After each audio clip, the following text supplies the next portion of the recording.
My name is Tara Springett and I am a fully qualified Buddhist therapist and teacher, and I am also a fully qualified psychotherapist, and I have specialized with working with Kundalini Syndrome.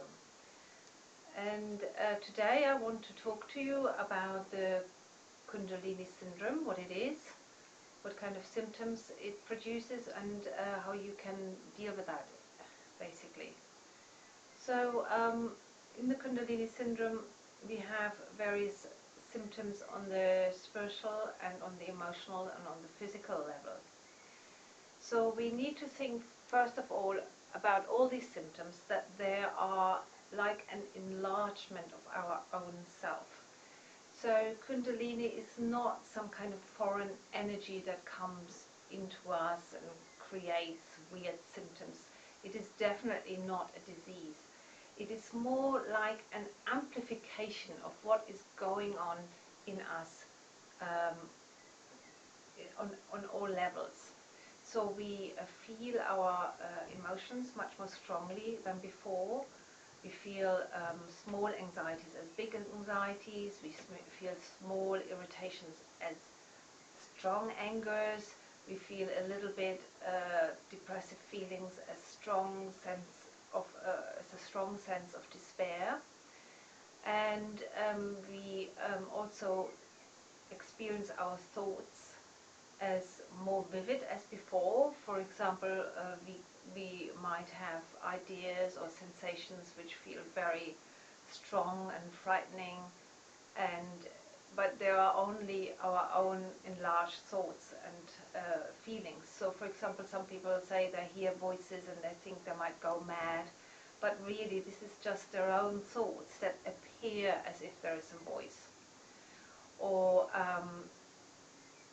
on the physical level, we have lots of symptoms like unexplained pains, stabbing pains, gnawing pains, a sense of having some sort of block or some sort of constriction or tensions.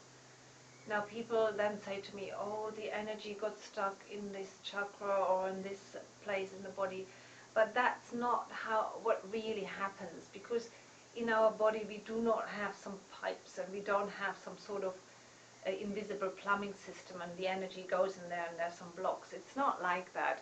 It is more that our own thoughts and emotions we feel things more strongly, and when we have inner conflicts and when we are tense about things, then we do feel this more strong, and it feels as if energy is blocked in certain ways, but that's not really what happens. It is just us and we feeling what's going on in us more clearly, because that's another way of looking at Kundalini, that it is an amplification of our consciousness.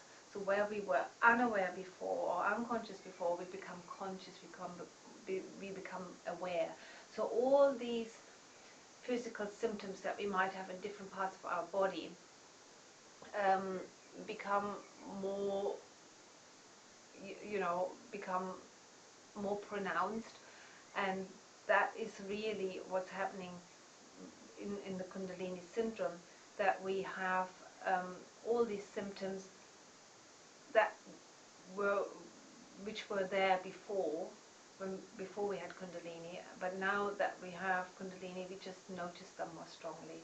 So that is really what's going on during the Kundalini Syndrome. It's an amplification of what was there before. And so that's the first important information that I want to give you about that, because what that means is that we do not need to be afraid of what's going on there. If we understand this is just me in an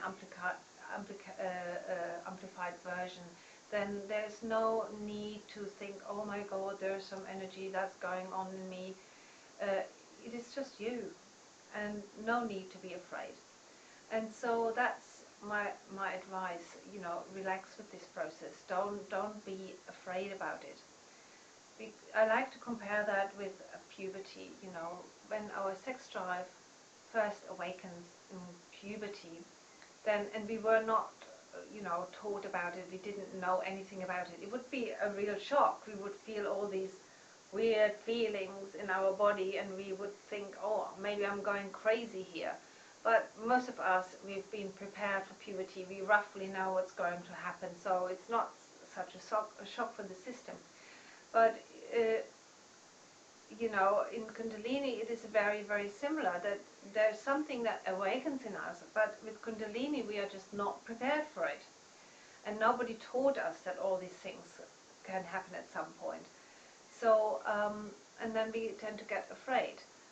And the energy sensations that we have in Kundalini, we can also compare that with sexual energy. So, for example, our sexual energy can be quite strong, and yet we're not afraid about it. We know what's going on there, and even though we might have very strong sensations, we are not scared.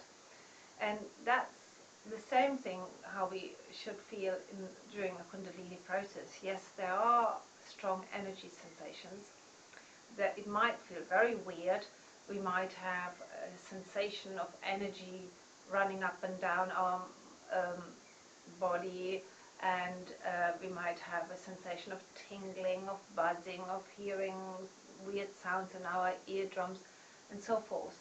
But we do not need to be afraid about this. All of that is essentially harmless. Also, we might feel heat coming up in our body, or cold. Women who are in menopause, they also get very, very hot flushes sometimes, and there is nothing really dangerous about it. And it is the fear of it all that can actually make this very much worse than it needs to be. So with a lot of my Kundalini clients, so that's what I do first of all. I reassure them that there's nothing to be afraid of. And they often say to me, but I read this story on the internet and I read that horror story in this book. And to my knowledge, a lot of these stories are either not true, fabricated, or ill-informed. I am in the Kundalini process myself for 30 years. I know a lot of people who have also been in the process when I haven't been a Kundalini therapist yet. And I'm working with numerous clients now as a Kundalini therapist, and I can tell you I've yet to see somebody who has been actually harmed by the Kundalini. It's not that the Kundalini harms us, it is our fear and our tensing up and our confusion around the topic that can lead to really strong complications. But once we understand this process, we relax. We understand that it's actually a benign process that will help us to reach enlightenment. We can relax, and we can then go to work and deal with all the challenges that this process entails. And I've talked in my other videos more about all these challenges and what to do about it. So please have a look also at the other videos, or come to my website at www.taraspringett.com, and it would be very nice if I can see you there sometimes. Thank you for listening.